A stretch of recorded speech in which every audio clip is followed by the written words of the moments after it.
سکھایا ہے کیا کہ جعفر صادق کوئی کونے کی نیاز والے ہے نا، یہی کہو گے نا کونے بات کرنا میں بہت ترس ہوتا ہوں، سچائی ہے نا، اسی وجہ سے زبان میں بولتا ہے، لیکن جو حق بات ہے تو حق بات ہے۔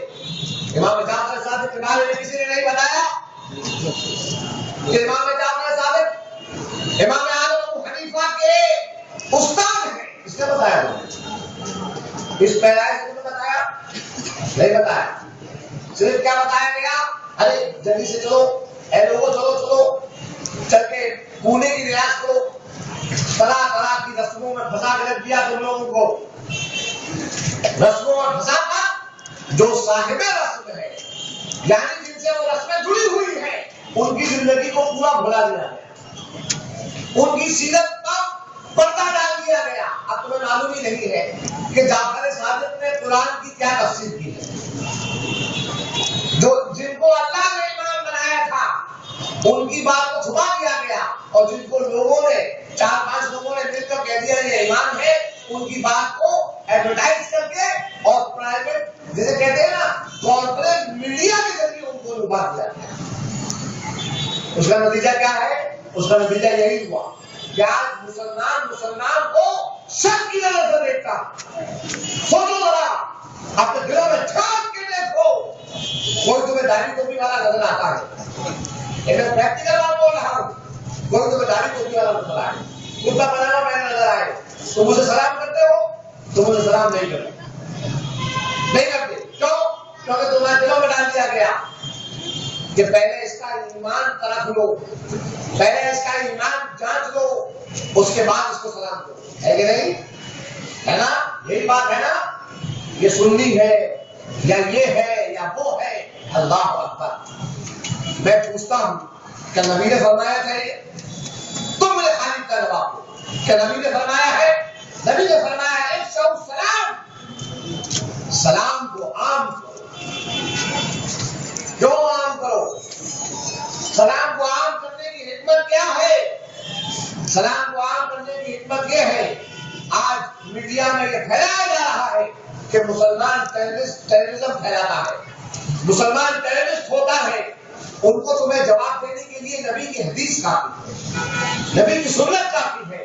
تم ان سے کہنا جو تمہارے اوپر الزام لگائے کہ نبی کا کلمہ پڑھنے والا ٹیررسٹ ہے، تم کہو میاں ہمارے نبی نے ہمیں قرآن پڑھانے سے پہلے، ہمیں قرآن سکھانے سے پہلے، ہمیں سنت کی تبلیغ کروانے سے پہلے ہمیں سکھایا کہ جس کے بعد تم جا رہے ہو، کس غیر مسلم سے تم مخاطب ہو رہے ہو، سب سے پہلے اس پہ قرآن پر پیش کرو، اس پہ حدیث پر پیش کرو، اس پہ سنت کی تعلیمات پر پیش کرو، بلکہ اس کو جا کے سلام کرو، السلام علیکم، یعنی تمہارے اوپر اللہ کی سلامتی ہو، may peace of Allah descend upon you، اللہ تعالیٰ تمہارے اوپر سلامتی برسائے۔ تو سوچو جس مذہب کی تعلیم سلامتی سے شروع ہو رہی ہے وہ تخریب کاری کا مذہب کیسے ہو سکتا ہے؟ اس بات کو سمجھو، لیکن یہ باتیں نہیں سمجھائی جاتی۔ ہمارے یہاں جب ممبر پہ بیٹھا جاتا ہے تو ممبر پہ بیٹھ کے فرقہ واریت سکھائی جاتی ہے، تعصب سکھایا جاتا ہے، نفرت سکھائی جاتی ہے۔ یہ صاحب البرکات کا، یہ کم سے کم میں اپنی ایک ذمہ دار خانقاہ اہل سنت کی مانع شریف میں ہے جس کا نام ہے خانقاہ برکاتیہ، میں اس کے ایک ذمہ دار ہونے کے ناطے میں عرض کر سکتا ہوں کہ میرے بھائی یہ ہمارے بزرگوں نے نہیں سکھایا۔ حضور صاحب البرکات، میں بہت ایک پرانی باتیں نکال کر آیا ہوں آپ لوگوں کے سامنے پیش کرنے کے لیے، تاکہ آپ کو اسلام کا جو صحیح میسج ہے وہ آپ کو مل جائے۔ حضور صاحب البرکات رضی اللہ تبارک و تعالیٰ عنہ اپنے ہندی کے دیوان جس کا نام ہے پریم پرکاش، اس میں آپ لکھتے ہیں دیول اور مسیح کما ایک دیا ہی ہو۔ اللہ اکبر۔ اب میں اس کا ترجمہ کر دوں گا اور میں خطبے کا انتظار کروں گا، لیکن ہمیں رب کی رضا چاہیے، ملا جی کی رضا نہیں چاہیے۔ ہاں اللہ اکبر. سرکار صاحب برکات فرماتے ہیں کہ مندر اور مسجد میں ایک ہی دیا تو جلتا ہے. اللہ اکبر. بند بات میں کم بات میں بہت بڑا کلام کر دے. میاں میں کہتا ہوں یہ خواجہ کا ہندوستان ہے. اگر خواجہ لوگوں کو جھڑک دیتے, اگر خواجہ لوگوں کے اوپر لوگوں کے ساتھ کچھ کلامی کرتے, کڑوے بول بولتے, تو تم سوچتے ہو کہ 90 لاکھ لوگوں کے ہاتھ میں مر گیا؟ بتاؤ, اس بات کا جواب دو. خواجہ صاحب کے پاس کوئی آیا ہوگا, یقیناً کوئی ہندو آیا ہوگا اور آگے عرض کیا ہوگا سرکار میرے گھر پہ روکھی سوکھی روٹی بنائی ہے, آپ چل کے میرے یہاں دعوت قبول فرمائے. سرکار نے کہا ہوگا چل ہٹ مشرک, چل ہٹ جہنمی. تم سمجھتے ہو سرکار نے سب کیا ہوگا؟ کسی نے کہا ہوگا سرکار میرے یہاں بیمار ہیں لوگ, آپ چل کے ان کے سر پہ ہاتھ کر دیں, ان کے اوپر دم کر دیں. کیا سرکار نے کیا فرمایا ہوگا تو ہٹ جائے یہاں سے, بھٹا رکھا اللہ رسول, ایسا کہا ہوگا؟ نہیں نا. آقا غریب نواز رضی اللہ تبارک و تعالیٰ عنہ نے آقا اور مولا نبی مکرم علیہ الصلوۃ والسلام کا اخلاق پیش کیا. میں پوچھتا ہوں, میں ان کرم طبیعت مفتیوں سے پوچھنا چاہتا ہوں کہ بتاؤ اگر آج کوئی اللہ کا فقیر محبت بانٹتا ہے تو تم اس میں فتوے کیوں لگاتے ہو؟ کوئی محبت بانٹتا ہے, سوچو ذرا. اللہ تبارک و تعالیٰ نے ہندو, مسلم, سکھ, عیسائی, تمام ذاتیں, تمام مذاہب اس ایک دنیا میں سب کو ایک ایکویشن میں ڈال دیا ہے کہ نہیں؟ سب کو ایک جگہ ڈال دیا. اب تمہارے پاس دو چوائس ہے, یا لڑ لو یا مل بانٹ کے رہو. کیا کرو گے؟ اپنے دلوں کو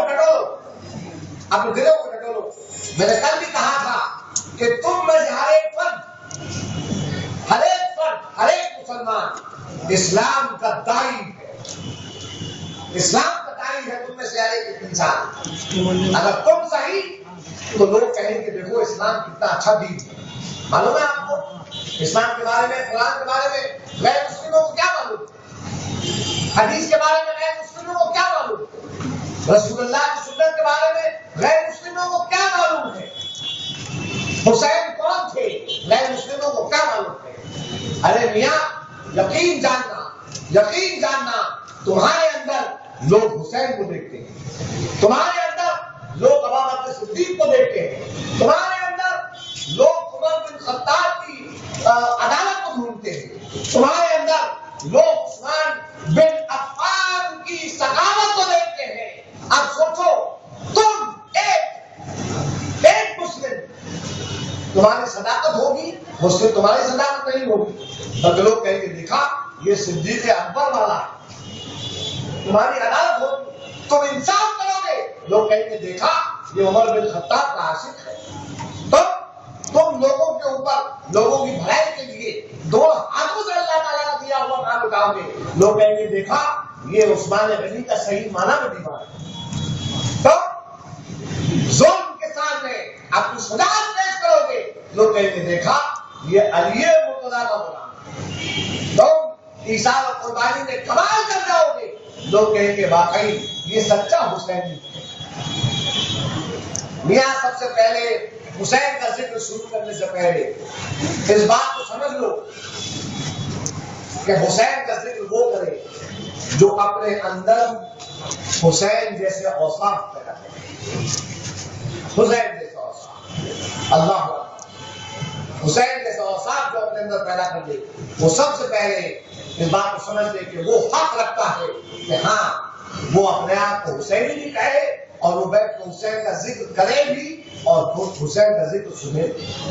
سبحان اللہ. آپ کو سنائے میں آپ کی بات بتا رہا ہوں. اللہم صلی علی سیدنا و نبینا و شفیعنا و مولانا محمد مالک الجود والکرم وعلی آلہ وآلہ وسلم. صلاۃ و سلام علیک یا رسول اللہ صلی اللہ تعالی علیہ وسلم.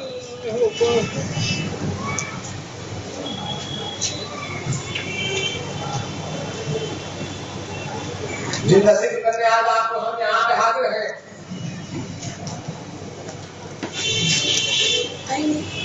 ان کے بارے میں آج کی رات یہ آج دن میں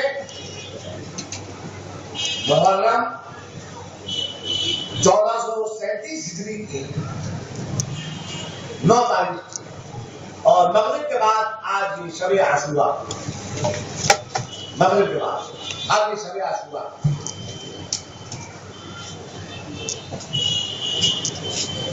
آقا کریم علیہ الصلوۃ والسلام کے زمانے میں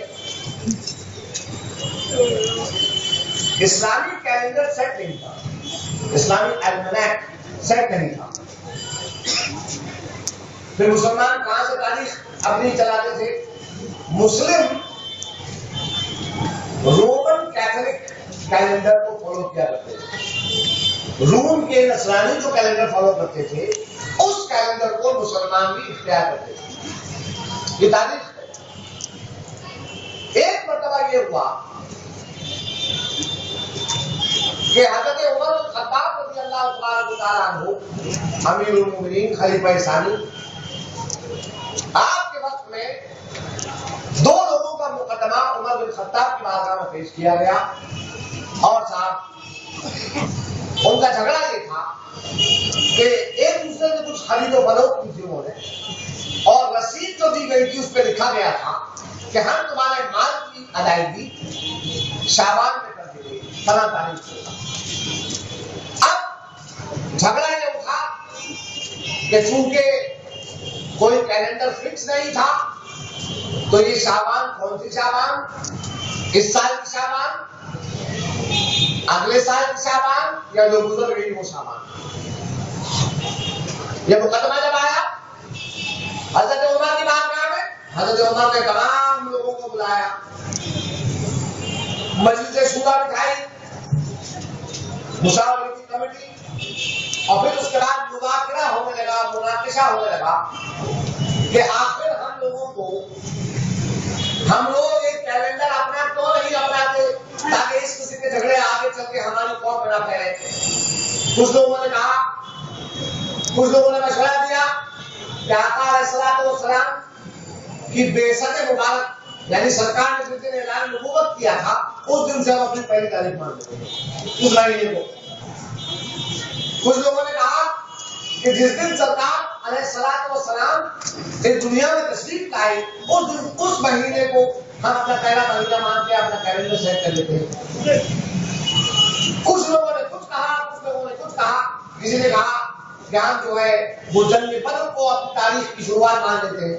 خیر صاحب، ہر انسان نے اپنی عقل و فہم کے مطابق مشورہ دیا۔ آخر بات اس بات پر آ کر ٹھہری کہ مسلمانوں کی تاریخ اس مہینے سے سیٹ کی جائے، اس مہینے کی یادگار ہونا چاہیے، اس واقعے کی یادگار ہونا چاہیے جب مسلمانوں نے اللہ کی رضا پانے کے لیے اپنا دنیاوی مال و متا کھویا سب کچھ، یعنی مکہ چھوڑ کر مدینے ملا رکھا ہے۔ تو اس بات پر معاملہ طے ہوا کہ آج سے ہمارا کوئی المنیک اور کیلنڈر وہ رومی کیتھولکس، رومی نصرانیوں کے مطابق نہیں، بلکہ ہمارا کیلنڈر ہجرا کیلنڈر کہلائے گا، ہجری کیلنڈر کہلائے گا، یعنی یہ اس تاریخ کی نشاندہی کرے گا جب ہم نے قربانی دے کر اپنا سب کچھ لٹا کر اللہ کی مرضی کو حاصل کیا ہے۔ اللہ اکبر۔ اس دن سے اسلامی کیلنڈر کا نام پڑا ہجری کیلنڈر، اور اس ہجری کیلنڈر کا یہ پہلا مہینہ ہے جس کا نام ہے محرم الحرام شریف۔ محرم الحرام، اس کا نام حرام، اس کے آخر میں اس کی صفت آتی ہے محرم الحرام، اس لیے کہ پرانے زمانے میں عرب کی تاریخ تھی، ایام جاہلیت میں ان کا نام لوٹ مار تھا، مال واہک کاروانوں کو وہ لوگ لوٹ کیا کرتے تھے۔ لیکن چند ایسے مہینے تھے جن مہینوں میں لوٹ مار وہ لوگ نہیں کیا کرتے تھے۔ جیسے ایک مہینہ یہ محرم کا تھا، پھر ایک مہینہ رجب کا تھا. یہ مہینے جو ہے 2 مہینے اور 4 مہینے ملا کر اشہر حرم کہلاتے ہیں. یعنی یہ وہ مہینے ہیں جن میں لوٹمار نہیں کرنا ہے، لوٹمار کرنا حرام ہے. اللہ اکبر. بڑے غور طلب بات ہے کہ اسلامی کیلنڈر کا آخری مہینہ ذوالحجہ اور اسلامی کیلنڈر کا پہلا مہینہ محرم الحرام. کیلنڈر میں ہم اپنے غور کرنے تو ہم کو پتا چلے گا کہ مسلمانوں کے کیلنڈر کی شروعات قربانی سے ہے اور مسلمانوں کی کیلنڈر کی انتہا قربانی پر ہے نا. ذوالحجہ میں 10 تاریخ ذوالحجہ کی ہم لوگ عید الاضحیٰ مناتے ہیں، جس دن ہم لوگ جانور کی قربانی دیتے ہیں ہے نا. یہ مہینہ مسلم کیلنڈر کے آخر میں آتا ہے اور محرم اس کی 10 تاریخ کو ہم لوگ امام علی مقام اور ان کے گھر والوں کی قربانی کی یاد مناتے ہیں. پہلی بھی قربانی ہے اور آخری بھی قربانی ہے. لیکن معاملہ یہ ہے کہ معاملہ تھوڑا سا الٹا ہے. جو آخری مہینے میں قربانی ہے، اگر آپ کو فلسفہ قربانی حسین جاننا ہے تو آپ کو تاریخ کے پنوں کو پلٹنا پڑے گا، کتابوں کو دیکھنا پڑے گا، بزرگوں اور علماء کے دربار میں سامنے رہنا طے کرنا پڑے گا. آپ کو پتا چلے گا کہ فلسفہ شہادت حسین کیا ہے. شہادت حسین کو جاننے سے پہلے آپ کو فلسفہ حسین جاننا پڑے گا. اللہ اکبر. اللہ رب العزت قرآن پاک میں نازل فرماتا ہے ان ھذا لہو البلاء المبین وفدیناہ بذبح عظیم. بے شک یہ جو آیت نازل ہو رہی ہے یہ ابراہیم علیہ السلام کا جو امتحان اللہ تبارک و تعالی نے دیا تھا ان کے بیٹے کی قربانی مانگ کر، اللہ اکبر، بیٹے کی قربانی کا حکم لے کر یہ امتحان ہی ہوا. اس امتحان کے بارے میں اللہ رب العزت نازل فرما رہا ہے کہ بے شک یہ بڑا امتحان تھا.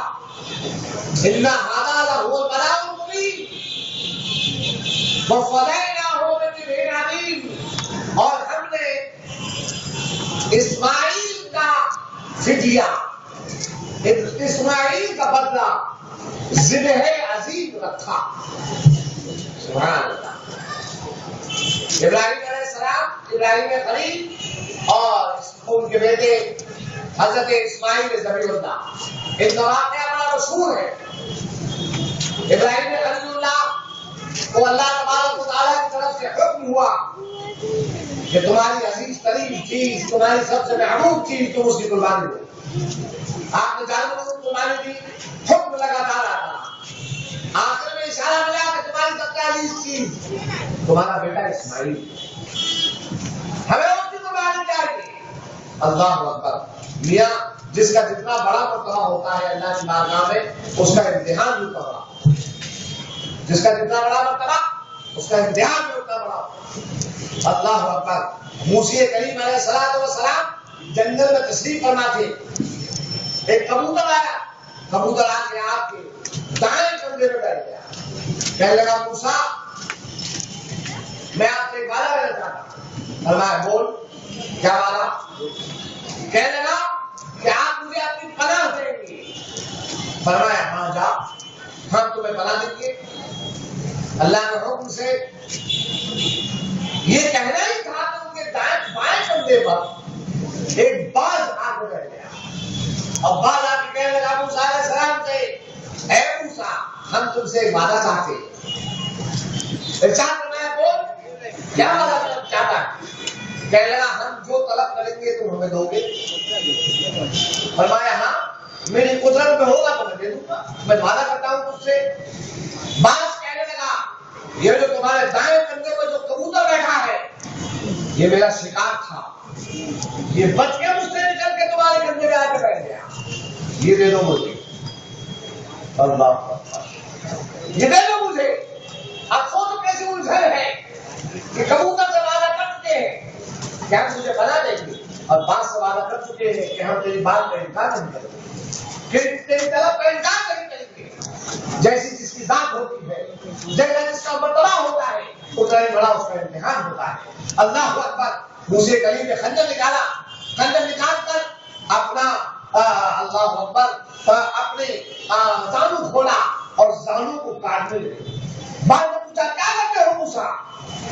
ارشاد فرمایا نہ میں اس سے وعدہ توڑ سکتا ہوں اور نہ میں تجھ سے وعدہ توڑ سکتا ہوں۔ تجھے خالی بھوک مٹانی ہے نا اس کبوتر سے، کوئی بات نہیں، میں اس کو بنا دے چکا ہوں، لیکن میں تیری طلب کو بھی بنا نہیں کر سکتا، لہذا تجھ سے وعدہ پورا کرنے کے لیے اور اس کا وعدہ نبھانے کے لیے موسیٰ خود اپنے جسم کا گوشت کاٹ کے نکلا۔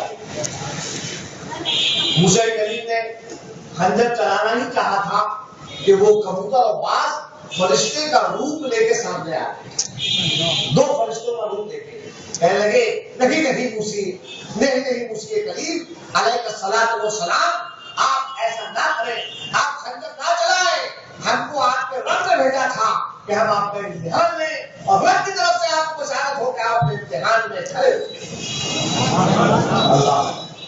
اللہ جیسی اس کتاب ہوتی ہے ویسے ہی اس کا امتحان ہوتا ہے۔ تو جناب والا ابراہیم خلیل اللہ سے رب تبارک و تعالیٰ نے چاہا کہ ان کا امتحان لے، وہ رب ہے ان کا، وہ بندے ہیں اس کے، مانگ لی قربانی، بیٹے پیش کرو ہماری بارگاہ میں اپنے بیٹے کی قربانی۔ کیا کیا ابراہیم علیہ السلام نے؟ کوئی ہیرا نہیں پیش کیا، کوئی بہانہ نہیں پیش کیا، اللہ کے محبوب ہے وہ، اللہ کے خلیل ہے وہ۔ آپ کو معلوم ہے خلیل کا مطلب کیا ہوتا ہے؟ خلیل کا مطلب ہوتا ہے دوست، لیکن کوئی عام دوست نہیں، بلکہ وہ دوست جس کو یہ حق حاصل ہوتا ہے کہ قریب آ کر کان میں بات کر سکے، ہمراہ ہو، اسے کہتے ہیں خلیل۔ موسیٰ کلیم رب تبارک و تعالیٰ کے ہمراہ، اللہ کتنا اعلیٰ مقام ہے۔ اولو العزم رسولوں میں سے ایک رسول ہے موسیٰ علیہ السلام، حضرت ابراہیم خلیل اللہ، ابو الانبیاء، سبحان اللہ۔ آپ نے اپنے بیٹے سے ارشاد فرمایا اسماعیل چلو ہمیں چلنا ہے، بیٹے نے حکم نہیں کی، باپ پہ امتحان ہے، اللہ کی مرضی، اور بیٹے کا معاملہ بھی آپ دیکھ رہے ہیں تو سبحان اللہ بیٹے نے بھی حکم نہیں کی، سعادت مند بیٹے ارشاد فرمایا اپنے بابا جان سے عرض کیا جی بابا چلے کہاں چلنا ہے؟ جب کہاں چلنا ہے تو ابراہیم خلیل اللہ نے ارشاد فرمایا کہ بیٹا ہمیں دمبا ذبح کرنے چلنا ہے۔ اور پھر آپ جانتے ہیں کیا ہوا کہ ابراہیم خلیل اللہ قصبہ لے گئے اور وہاں پہ حضرت اسماعیل علیہ السلام کو بٹھایا، آنکھوں میں پٹی باندھی اور آپ نے جو ہے وہ اسماعیل علیہ السلام کے گلوئے مبارک کے اوپر گلے پر چھری چلائی، اور کیا ہوا؟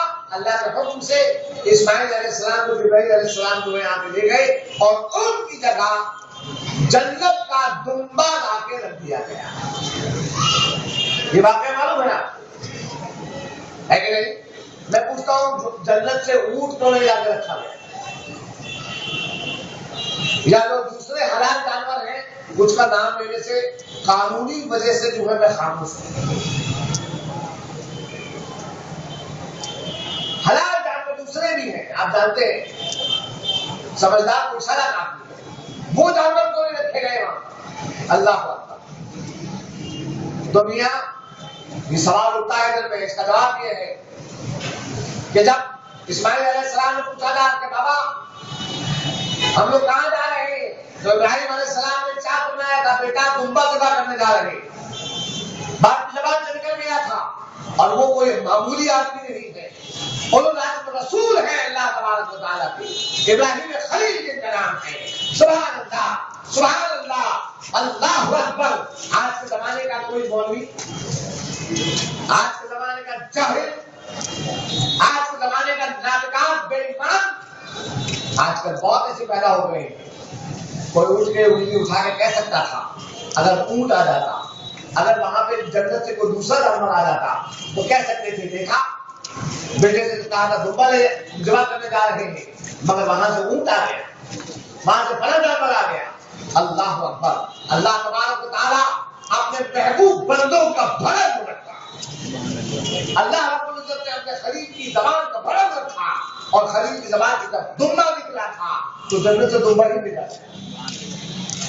اب صاحب جہاں تک اگر آپ کی بات سمجھ لی تو میں آپ سے پوچھنا چاہتا ہوں کہ اسماعیل نے ذبیح اللہ اللہ کے رسول ہیں، رسول ابن رسول ہے کہ نہیں؟ رسول ہے اور ایک رسول کے بیٹے ہیں۔ میں آپ سے ایک بات پوچھنا چاہتا ہوں، کیا دمبا ان کا بدلہ بن سکتا ہے؟ سوچو ذرا، کیا دمبا ان کا بدلہ بن سکتا ہے؟ اب دل میں آدم کو سوچو، اس فلسفے کو سمجھو کہ قرآن پاک میں اسماعیل علیہ السلام اور ابراہیم علیہ السلام کا امتحان کے بارے میں ذکر گزر رہا ہے۔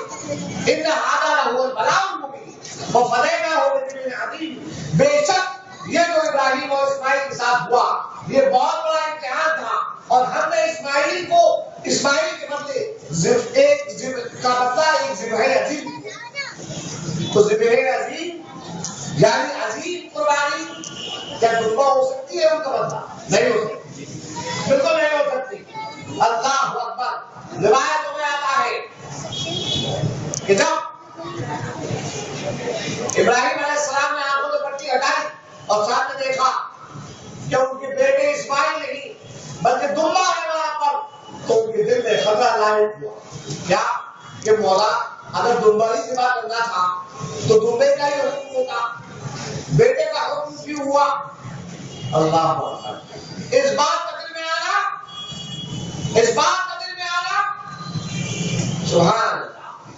رب تبارک و تعالیٰ نے ابراہیم علیہ السلام کی آنکھوں کے سامنے حجاب اٹھا دیا، حجاب اٹھتے ہیں اور سامنے دو شخصیات، دو برگزیدہ بندے موجود ہوتے ہیں، کون؟ ایک محمد رسول اللہ اور ایک یار حسین بن علی۔ سبحان سبحان اللہ اکبر۔ ارشاد فرماتے ہیں وحی نازل ہوتی ہے ابراہیم خلیل اللہ پر، اے خلیل تیرے دل میں یہ خیال آیا کہ دمبا میرے بیٹے کا بدلہ نہیں ہو سکتا، صحیح خیال آیا، صحیح خیال آیا تیرے دل میں۔ یہ دیکھ یہ کون ہے؟ تم جانتے ہو ان کو؟ عرض کیا مولایا وَإِنَّكَ عَالِمٌ، تو زیادہ جانتا ہے۔ ارشاد فرمایا یہ تمہاری آل میں خاتم النبیین ہے جن کا نام محمد رسول اللہ ہے، ان کے پاس کوئی شخصیت تشریف فرما تھی۔ ابراہیم خلیل اللہ نے عرض کیا مولایا دوسری شخصیت کون ہے؟ وحی نازل ہوئی، اللہ اکبر اللہ اکبر، اے خلیل اے پیارے یہ تمہاری آل محمد رسول اللہ کے نواسے حسین، اور سنو جو ذبح عظیم ہے جو آج تمہارے بیٹا اسماعیل یہاں پر جس کے بارے میں تمہارے دل میں آیا تھا کہ میری قربانی ادھوری رہ گئی، ایسا نہیں ہے۔ کل کربلا کے میدان میں حسین اور ان کی آل اپنی گردنیں کٹا کر جو تمہارے دل میں آیا ہے یہ ادھوری قربانی، یہ ادھوری قربانی نہیں بلکہ اس کو کمال کو پہنچائیں گے، یہی تمہاری آل میں جن کا نام حسین اور ان کی آل۔ اللہ اکبر، یہ فلسفہ قربانی ہے میرے بھائی۔ جو امام حسین نے ارشاد فرمایا تھا مکے سے چلتے وقت جب ان سے حضرت عبداللہ ابن عباس رضی اللہ تعالیٰ عنہ نے پوچھا کہ آپ کا حج کے ایام میں یہاں سے آگے کا سفر کرنا اس کے پیچھے کوئی راز ہے؟ تو آپ نے ارشاد فرمایا ہاں، نانا جان سے کیا ہوا ایک ایسا وعدہ ہے جو میں کسی پہ ظاہر نہیں کر سکتا۔ وہ وعدہ یہی تھا کہ ابو الانبیاء حضرت اسماعیل علیہ السلام حضرت ابراہیم علیہ السلام کی قربانی کو کمال تک پہنچانا تھا، اسے امام حسین علیہ السلام۔ اللہ اکبر۔ حضرت گرامی یہ آج کی تاریخ ہے جو شب عاشورہ ہے، ذرا سوچو، میں آپ کو 61 ہجری کی طرف لے جا رہا ہوں. سن 61 ہجری ہے. اللہ اکبر. یزید کو مسند خلافت میں قبضہ کیے ہوئے میں روس الاشام کے ساتھ کہتا ہوں کہ یزید نے زبردستی قبضہ کیا مسند خلافت کو. زبردستی قبضہ کیا. 1 سال ہوا سن 60 ہجری میں امیر معاویہ کا وصال ہوا اور ان کے وصال کے بعد یزید زبردستی ان کی مسجد میں جا بیٹھا اور اس کے گھروں میں بیٹھنے کیا کیا. بیٹھنے کے ساتھ اس کے خزانے کے منہ کھول دیے. سرداروں کو علاقے کے گورنروں کو اس نے ان کا منہ پیسے سے بھرنا شروع کیا. پیسہ ایک ہاتھ لیتا تھا اور دوسرے ہاتھ ان کی بیٹھ دیتا. اس کے بعد کیا ہوا؟ سب کی بیٹھ لے لی لیکن انکار کس نے کر دیا؟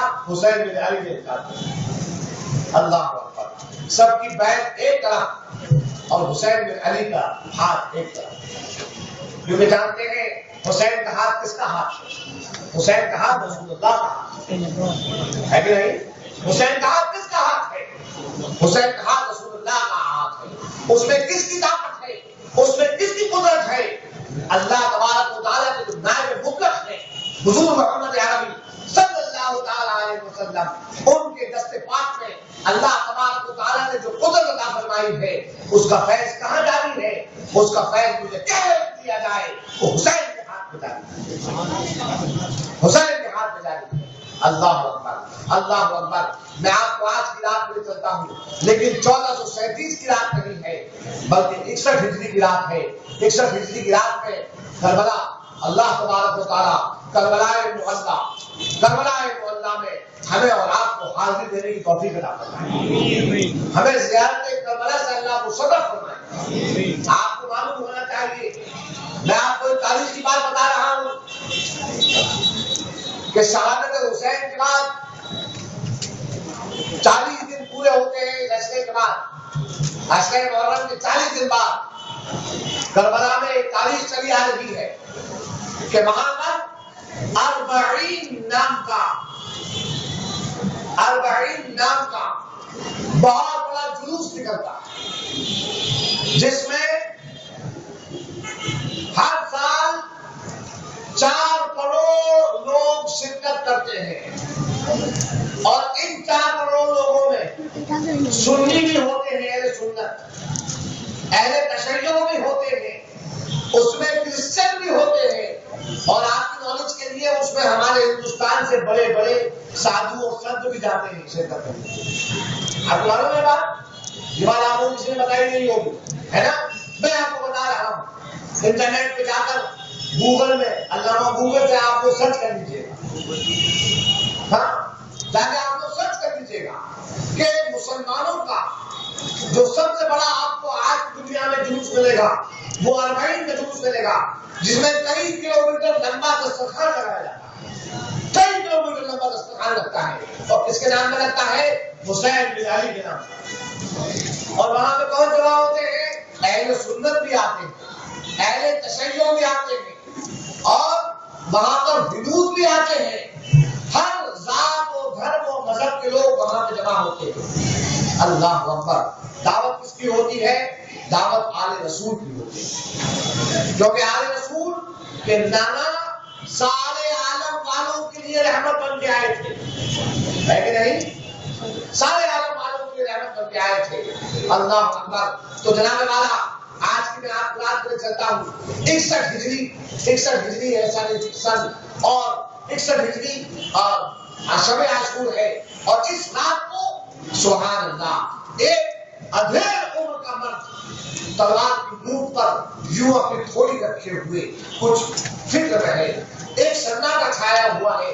چند خیمے بندے ہوئے ہیں کچھ پہ پردے بڑے ہوئے ہیں اور سناٹا چھایا ہے اور اسی میدان میں اسی کربلا کے میدان میں سامنے ایک جنب بفیق لگا ہے. ایک لشکر بہت بڑا لشکر جو ہے وہ سامنے خیمہ لگائے ہوئے خیمہ در ہے. اللہ اکبر. وہاں سے طرح طرح کے نعرے اٹھ رہے ہیں.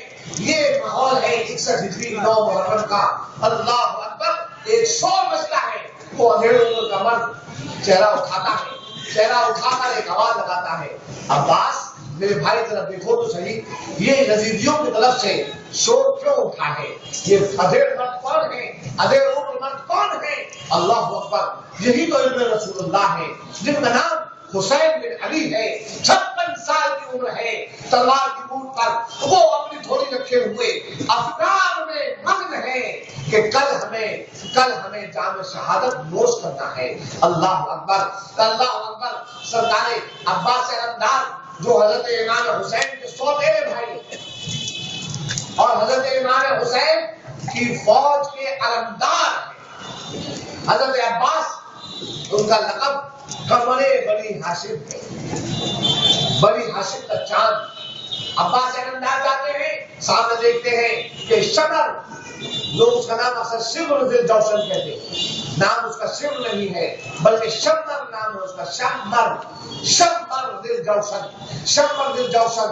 اور شقیق ابن سعد، عمرو بن سعد، اور صاحب اس کے ساتھ اس کے حوالی چند لوگوں کو، یزیدیوں کو، یزیدی فوجوں کو بتلا رہے ہیں کہ چلو ابھی چل کے رات میں ہم کو جو ہے حملہ بولنا ہے حسینیوں کے اوپر۔ اللہ اکبر۔ حضرت عباس آ کے خبر دیتے ہیں کہ مولا یا سید، کبھی بھی اپنے بھائی کو انہوں نے بھائی نہیں کہا، عرض کیا یا سید، مولایا یزیدی عنقریب ہمارے اوپر حملہ بولنے والے۔ امام حسین اٹھ کھڑے ہوتے ہیں، ارشاد فرماتے ہیں عباس ان سے جا کے کہو کہ اتنے دن تم نے ہمارے اوپر اپنی تلواریں روک کے رکھی تھی، ایک دن اور ہمیں ایک دن کی مہلت اور دے تاکہ ہم اپنے رب کو دل بھر کے شیر حاصل طور پہ ہم جو ہے اپنے رب کو ہم یاد کر لیں۔ یہ جاتے ہیں عباس علمدار، اور جانے کے بعد ابن سعد سے شمبر سے کہتے ہیں اے شقیو، اے بدبختو، اے جہنمیو، تمہیں ہمارا خون چاہیے، کوئی بات نہیں، ہم نے تم پر اپنا خون حلال کر دیا، لیکن کم از کم ہم تم سے ایک درخواست کرتے ہیں کہ ایک رات کی ہمیں مہلت دے دو تاکہ ہم اپنے نبی کا، ہم اپنے نبی پر درود بھیج دیں، ہم اپنے رب کا ذکر کر لیں، ہم اس کی بارگاہ میں جتنے نوافل ہو سکے وہ ادا کر لیں۔ اللہ اکبر۔ اللہ تبارک و تعالیٰ نے کے بندے جا کر جب کس طرح سے عرض کرتے ہیں تو وہاں پہ اللہ کو پتہ نہیں کیا معاملہ ہے کہ ان کے دل میں آتا ہے، کہتے ہیں ٹھیک ہے جاؤ، آج رات کے ہم نے تم کو مہلت دی۔ تاریخ داں افراد حضرات اس بات کو جانتے ہیں کہ مورخین نے اسلام کی تاریخ کی کتابوں میں لکھا ہے، کیا لکھا ہے کہ عشرے کی رات میں دو خیمے دو طرف لگے ہوئے تھے، ایک حسین کی طرف خیمہ تھا، ایک ابن زیاد کی طرف خیمہ تھا۔ حسین کی طرف کے خیمے میں معاملہ کچھ تھا، ابن زیاد کے خیمے میں معاملہ کچھ تھا۔ حسین کے خیمے میں سے ایسا لگتا تھا جیسے شہر کی مکھیاں ان کے خیمے میں گھس گئی ہیں، بن کی آواز آتی تھی۔ یعنی وہ لوگ سب اہل بیت ذکر و اذکار میں، تسبیح و تحلیل میں مشغول تھے، اللہ کا نام لے رہے تھے۔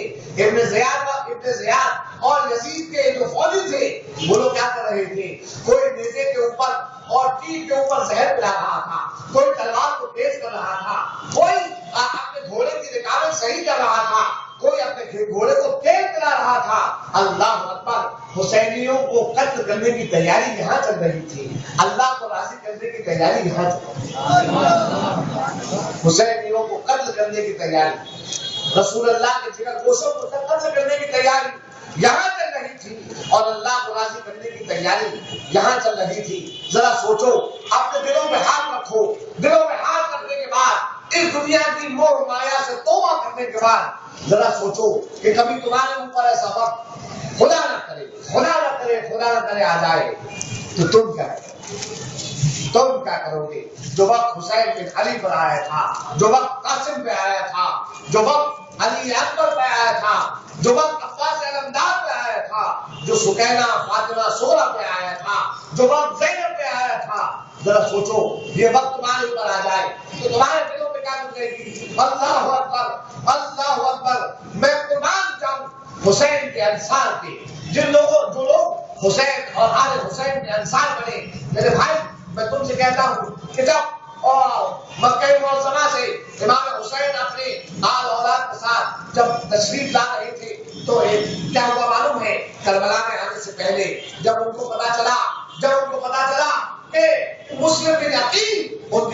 بھائی کو بہت ہی دردناک جو ہے طریقے سے ان کو قتل کر دیا گیا ہے. تو امام حسین نے معلوم ہے کیا کہا؟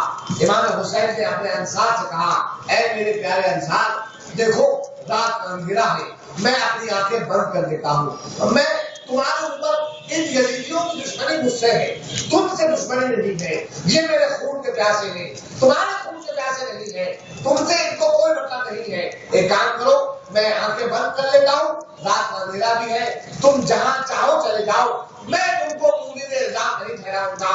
قربان چاہیے محبین اہل بیت کے اللہ اکبر جو اور محبان اہل بیت امام حسین کے ساتھ ہوئے تھے کہنے لگے سرکار آقا مولا یا سید آج ہم چلے جائیں گے. کہاں تک جائیں گے؟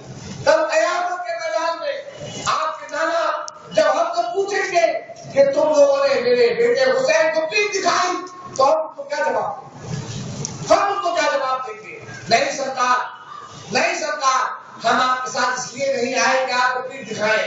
سبحان اللہ ایسے اصحاب ایسے انصار ملے تھے امام حسین علیہ السلام کو. سبحان اللہ یہی امام حسین ہے. صبح ہوئی ہے 10 محرم کی صبح ہوئی ہے.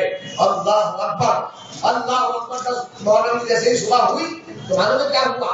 امام حسین کے خیمے کے باہر ایسا لگا کہ کچھ لوگوں میں آپس میں بحث مباحثہ ہوا. اللہ امام حسین بات تشریف لائے کہ دیکھیں کیا آوازیں آ رہی ہیں تو کیا دیکھا ان کی بہن حضرت زینب اپنے 2 بیٹوں کے ساتھ ایک کا نام اور دوسرے کا نام محمد. اللہ کربلا دکھائے جب کربلا جاؤ گے تو کربلا میں وہ تمام نشانات موجود ہیں جہاں پہ یزیدیوں کی فوج خیمہ دم تھی اور وہ تمام نشانات موجود ہیں جہاں پہ اہل بیت تشریف فرما تھے. اور پھر تم دیکھو گے وہ میدان کے اندر اہل بیت جہاں پہ بنا رہے ہیں جس جگہ یزید کی فوج تھی اس فوج کے سب سے قریب کے اہل بیت کی مزاریں ہیں وہ انہی 2 لڑکوں کی مزاریں. ایک کا نام اور دوسرے کا نام محمد. یہ کون ہے اور محمد؟ اور محمد حضرت عبداللہ ابن جعفر طیار کے بیٹے امام حسین کے سگے بھانجے ہیں. عمر کتنی ہے؟ 14-15 سال. داڑھی بھی نہیں نکلی. اللہ اکبر داڑھی بھی نہیں نکلی ہے. زینب سیدہ زینب سلام اللہ علیہا اللہ اکبر ایسی ماؤں کے قدموں میں ہماری جانیں بچھاؤ. ایسی ماؤں کے قدموں میں ہماری آل اولاد اور ہم بچھاؤ. ہم قربان ہوں گے قدموں کے اندر. سنو میری مائیں بہنیں سنو اس بات کو. زینب کیا کہہ رہی ہے؟ زینب کہتی ہے اپنے پیارے بھائی حسین سے یا حسینہ میرے پاس تمہاری مدد کے لیے کوئی چیز نہیں ہے. سارا ساز و سامان میرے شوہر بھی مکے میں ہے. سارا ساز و سامان ہمارا رہ گیا. سوچو میں اپنی ان بہنوں سے مخاطب ہوں جو بہنیں آج اپنے بچوں کو اسلامی تربیت دینے سے قاصر ہیں. جو بہنیں آج اپنے بچوں کو صحیح قرآن نہیں سکھا سکتی. جو بہنیں آج اپنے بچوں کو اللہ اکبر سنت رسول سکھانے سے قاصر ہے.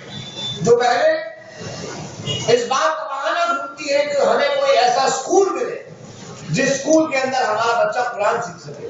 اللہ اکبر ان بہنوں کو مثال پکڑنا چاہیے. کس سے؟ سیدہ زینب سے. سیدہ زینب کیا کر رہی ہے؟ سیدہ زینب اپنے بھائی سے کہہ رہی ہے یا حسینہ اے میرے حسین میرے پاس تجھے دینے کے لیے کچھ نہیں ہے. ہاں میرے زندگی کی کمائی یہ میرے 2 بیٹے ہیں اور محمد انہیں میں تمہارے قدموں پر پیش کرنے کے لیے لائی ہوں. تو میرے قبول کر دو. حسین مڑ جاتے ہیں چہرہ پھیر لیتے ہیں آنکھوں سے آنسو جاری ہے. زینب کیسی بات کر رہی ہے؟ میں تمہارے نوجوانوں کو یزیدیوں کے سپورٹ کیسے کر دوں؟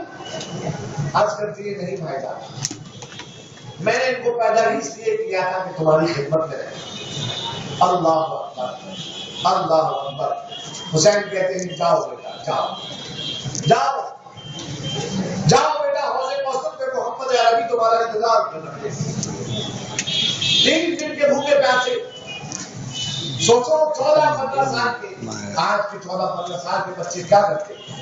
آج کے 14-15 سال کے بچے ٹی وی، video, laptop, computer, mobile, WhatsApp, Facebook, اس کے ساتھ نظر آتے ہیں۔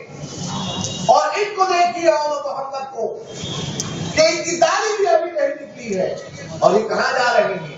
یہ اپنے رب سے ملنے جا رہے ہیں، اور یہ جان کے جا رہے ہیں کہ ہم جائیں گے تو زندہ لوٹ کے نہیں جائیں گے۔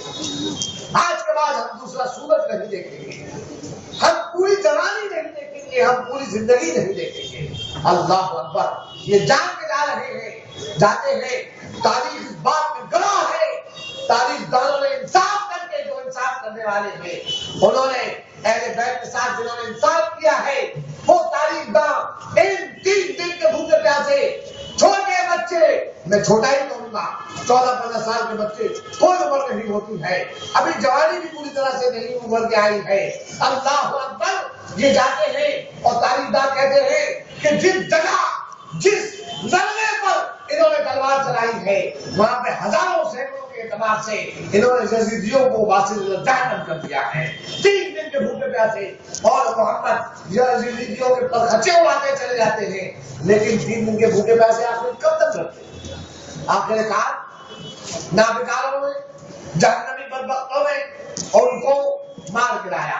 جب وہ نیچے گرے تو نیچے گرتے کے ساتھ ہی ان دونوں کی زبان سے ایک بات نکل رہی ہے، یا خالہ ادرکنا، اے ہمارے ماموں آپ آئیے ہماری مدد کو۔ سرکار امام حسین دوڑتے ہیں، دوڑ کے دونوں بچوں کے سر کو اپنے زانوؤں میں رکھتے ہیں۔ بچے کہتے ہیں خالہ، یا خالہ، ہم آپ کو صرف اتنا کہنے کے لیے زندہ ہیں، آپ کو معلوم ہے ہم کو زندہ رہ گئے، یہ دیکھیے ہمارے زخم، ان کے جسموں پہ، ننگے جسموں پہ ان کے جگہ جگہ تیر چبھے ہوئے ہیں، جگہ جگہ تلوار کے گھاؤ پڑے ہوئے ہیں۔ اللہ اکبر۔ خون کے فوارے بہ رہے ہیں۔ کہتے ہیں لیکن خالہ، یا خالہ، اے ہمارے ماموں آپ کو معلوم ہے ہم زندہ کیوں رہ گئے؟ یہ دیکھیے، یہ کہہ کر اپنا سینہ چاک کرتے ہیں اور کہتے ہیں دیکھیے آپ کے دشمنوں نے، دشمنان دین نے جو تیر چلائے ہیں، جو نیزے چلائے ہیں، جو تلوار کے گھاؤ کیے ہیں، یہ دیکھیں ہمارے سینوں پہ ہے سارے گھاؤ، کوئی گھاؤ ہماری پیٹھ پہ نہیں ہے۔ خالہ، اے خالہ، اے ہمارے ماموں، آپ نانا جان کے سامنے ہماری اس قربانی پر گواہ ہو جائیے گا کہ جب حسین کے دفاع کا وقت آیا، جب اللہ کے دین کے دفاع کا وقت آیا، تو اللہ کے ننھے بندوں نے پیٹھ نہیں دکھائی دشمنوں کو، بلکہ اپنا سر اڑا دیا۔ اللہ انا للہ و انا الیہ راجعون۔ اللہ حضرت گرامی، اس کے بعد اکثر تاریخ ریپیٹ ہوتی ہے، اس کے بعد حضرت قاسم بن حسن تشریف لاتے ہیں۔ قاسم بن حسن آتے ہیں، اور جب آتے ہیں تو اپنی پھوپھی صاحبہ سیدہ زینب سے لڑنے لگتے ہیں۔ پھوپھی ان کو روک رہی ہے جانے سے۔ حضرت امام حسین علیہ السلام باہر تشریف لا کے پوچھتے ہیں کیا بات ہے زینب، کیا کہہ رہا ہے بچہ؟ حضرت قاسم کہتے ہیں چچا جان، میں بھی اپنی جان کو آپ پہ فدا کرنے آیا۔ ارشاد فرماتے ہیں تم میری بھائی کی پھوٹی آنکھوں کا تارا ہو، میں کیسے تمہیں جو ہے قربان ہونے دوں گا؟ اللہ اکبر۔ جب یہ سنتے ہیں امام قاسم کون؟ امام قاسم حضرت امام حسن مشتبہ کے بیٹے ہیں، اور ان کی منگنی کس سے ہوئی تھی؟ حضرت بی بی سکینہ جو امام حسین کی بیٹی ہے ان سے ہوئی، اپنی سگی چچزاد سے ان کی منگنی ہوئی تھی۔ 241 میں آتا ہے کہ ان کا نکاح ہو گیا تھا، نکاح نہیں ہوا تھا، ان کی صرف منگنی ہوئی تھی، انگیجمنٹ ہوئی تھی۔ اللہ اکبر۔ جب یہ سنتے ہیں امام قاسم تو اپنے گلے میں سے ایک تعویذ نکالا، کہتے ہیں یہ دیکھیں، آپ میرے بابا جان کو یاد کر رہے ہیں نا، یہ دیکھیں ایک تعویذ انہوں نے مجھے دیا تھا۔ یہ کہہ کے تعویذ نکالتے ہیں، تعویذ کھولتے ہیں اور کہتے ہیں چچا جان اس کو آپ پڑھ لیں۔ امام حسین پڑھتے ہیں تو کیا دیکھتے ہیں، بڑے بھائی امام حسن مصطفیٰ کی تحریر میں لکھا ہے، بیٹے قاسم جب تمہارے چچا حسین کا وقت آئے تو تم اپنا سینہ سامنے کر دینا، پہلا تین تمہارے سینے پہ آئے، تمہارے چچا کے سینے پہ نہ آئے۔ سبحان اللہ۔ کہتے ہیں میرے باپ نے مجھے وصیت کی تھی۔ یہ کہہ کر امام قاسم جزیدیوں سے دو ہاتھ کرنے کے لیے باہر تشریف لاتے ہیں۔ شام کا ایک بڑا مشہور پہلوان وہ آتا ہے اور کہتا ہے، ارے تو لولا کل کا، تو آ کے ہم سے کیا چاہتا، دو ہاتھ کرے گا۔ اللہ اکبر۔ وہ سرکار امام قاسم وہ علی کا تیور لے کر، علی فاتح خیبر کا تیور لے کر ارشاد فرماتے ہیں، یا باتیں کم کر اور کام زیادہ کر اور سن۔ وہ اپنے آپ کو بہت بڑا پہلوان سمجھتا ہے نا، دیکھ تیرے گھوڑے کی رکاب بھی صحیح نہیں لگی ہے۔ یہ کہتے ہیں وہ پہلوان نیچے جھکتا ہے اپنے گھوڑے کی رکاب کو ٹیسٹ کرنے کے لیے۔ امام قاسم موقع غنیمت جان کر اس بدکار شکی جہنمی کے گلے پر ایک بار کرتے ہیں اور اس کے دھڑ سے اس کی گردن کو جلا کر دیتے ہیں۔ اللہ اکبر۔ اس طرح سے امام قاسم کئی ایک پہلوانوں کو واسطے جہنم کرتے ہیں اور آخر کار جام شہادت نوش کر کے جنت کو تشریف لے جاتے ہیں۔ اللہ اکبر۔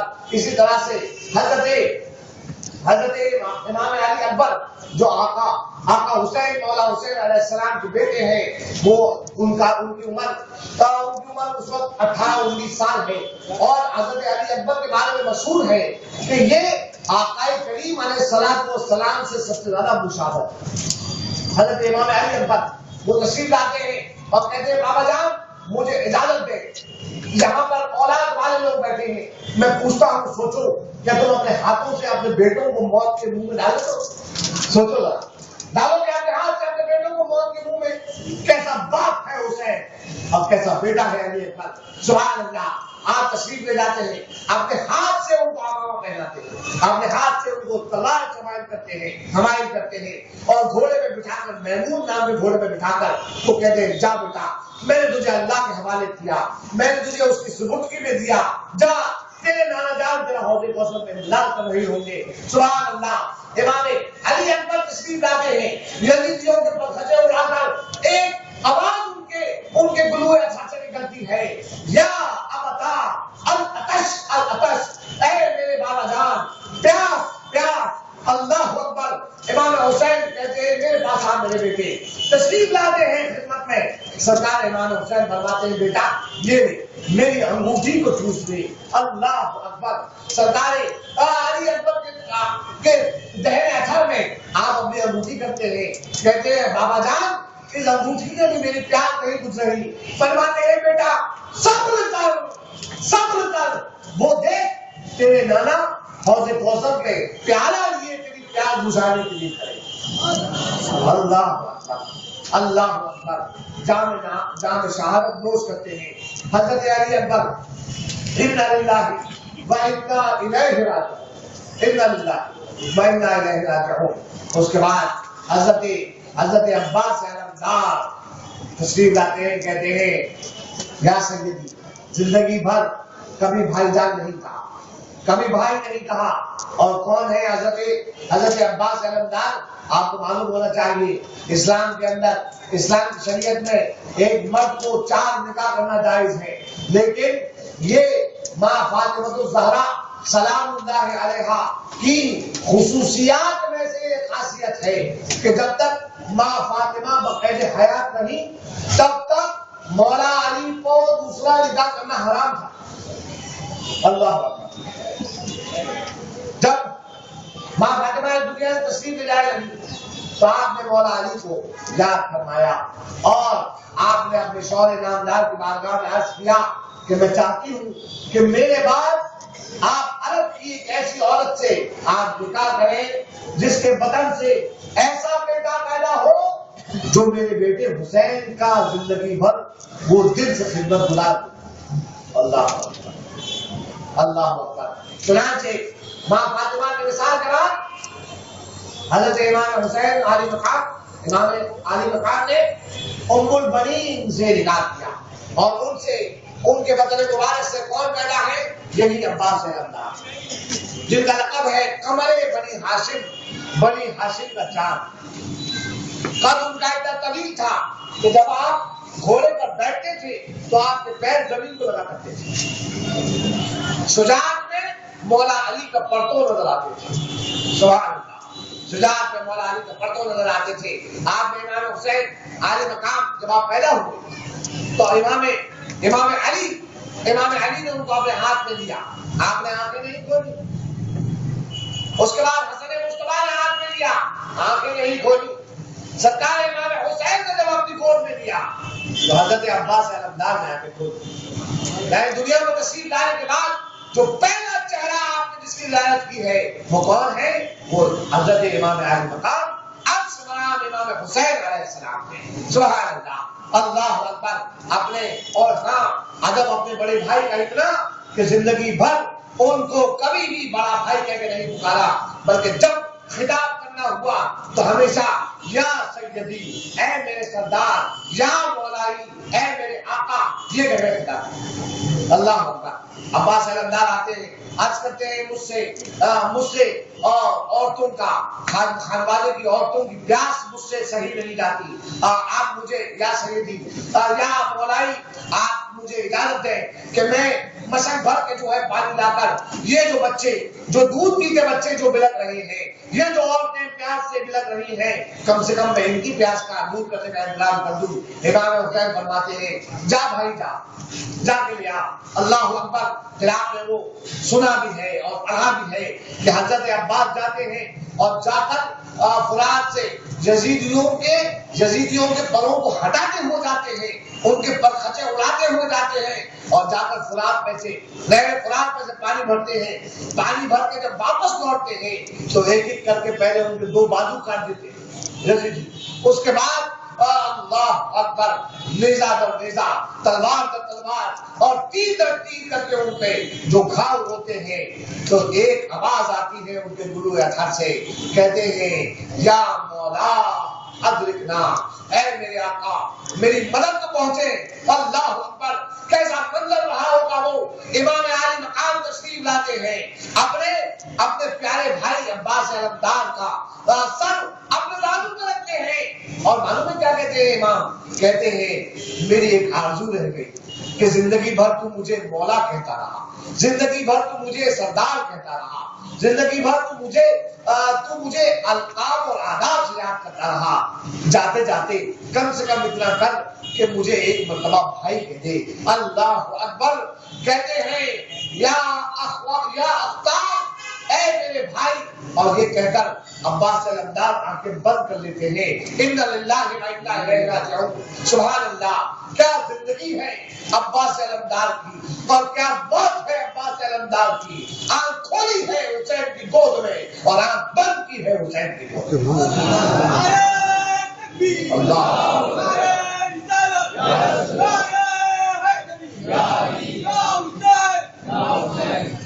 یا حسین یا حسین. اللہ تبارک و تعالی